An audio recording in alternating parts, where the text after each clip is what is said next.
tadi yang Pak TB cerita, itu diaturlah lebih lanjut mengenai komponen cadangan.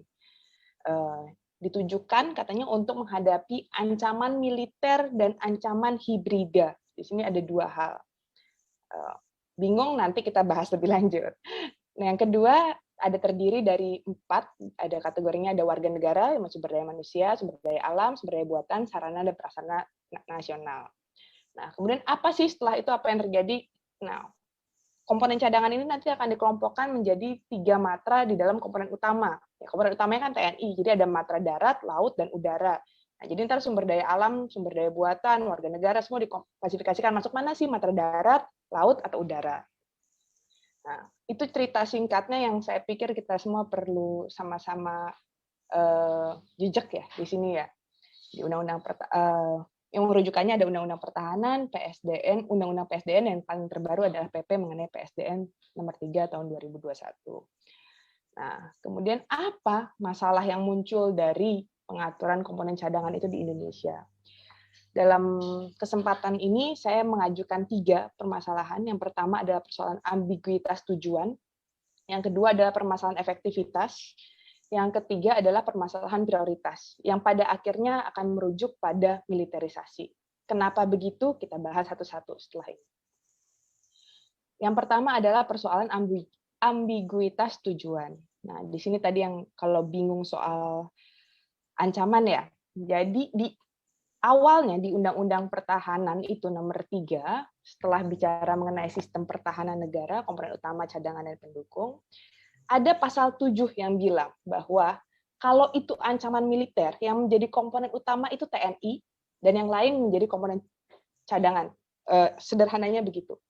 Tetapi apabila nih di pasal 3, ancaman yang muncul adalah ancaman non-militer, yang menjadi unsur utama atau komponen utamanya adalah lembaga pemerintah di luar bidang pertahanan, dan yang lain menjadi unsur pendukung. Jadi komponen utama itu perlu tidak selalu dipahami sebagai TNI. Kalau misalnya ancamannya militer, yes, komponen utamanya akan TNI. Tapi kalau ancamannya non militer, TNI bukan lagi komponen utama. Itu yang perlu sama-sama dipahami ya, bahwa itu nggak bisa main klaim TNI selalu jadi komponen utama, nggak gitu ceritanya. Nah, kemudian di PSDN muncul ceritanya ancamannya bukan ancaman militer dan ancaman non militer, tapi muncul yang namanya ancaman hibrida. Nah, secara legislasi memang tidak pernah ada undang-undang di sektor pertahanan yang mendefinisikan secara jelas apa itu ancaman hibrida. Bahkan secara konseptual dia adalah konsep ancaman hibrida ini masih menjadi diskursus.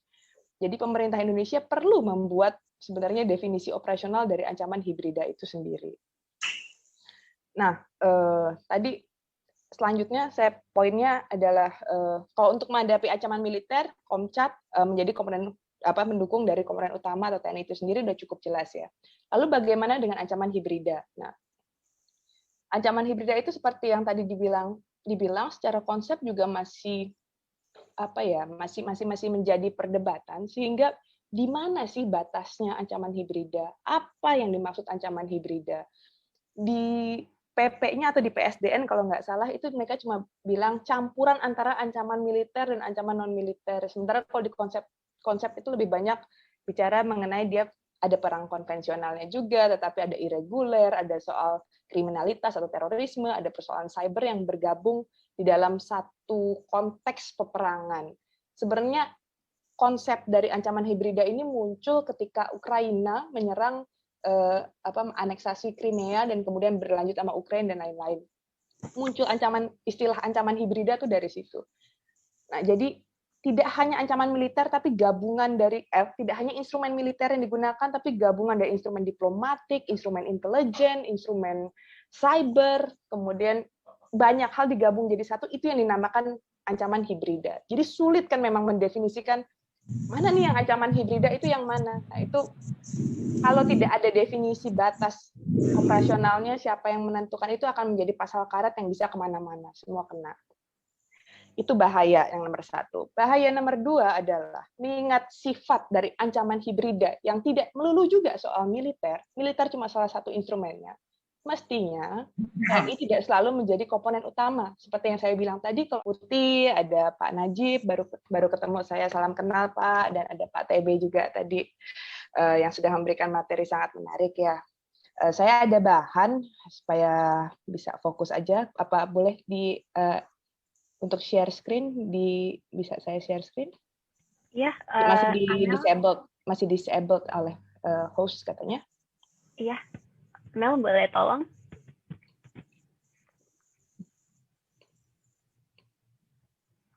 Oke, udah bisa. Mudah-mudahan sudah terlihat ya. Oke, jadi fokusnya memang sama dengan judul hari ini untuk kritik terhadap komponen cadangan, tapi kita coba tinjau lagi gimana sih pengaturannya mengenai komponen cadangan itu sendiri. Konsep-konsep dasarnya tadi sebenarnya sudah dibicarakan banyak oleh Pak TB. Ini bukan karena dari LIPI jadi pelan-pelan bahas konsepnya, tapi ini menurut saya penting dipahami sama-sama supaya kita nggak terjebak di dalam penggunaan konsep ya, karena di sini banyak sekali konsepnya. Yang pertama tadi seperti yang Pak TB bilang, sebenarnya istilah komponen utama, cadangan dan pendukung itu muncul pertama kali di Undang-Undang Pertahanan. Itu merujuk kepada sistem pertahanan negara. Sistem pertahanan negara jadi ada komponen utama yang namanya nanti ada TNI di situ, komponen cadangan, ada sumber daya manusia, ada warga negara, sumber daya manusia, sumber daya alam dan lain-lain. Kemudian komponen pendukung juga gitu, sumber daya manusia dan lain-lain. Itu konteksnya untuk menghadapi ancaman di bidang pertahanan. Nah, itu dulu awalnya ya, cerita awalnya.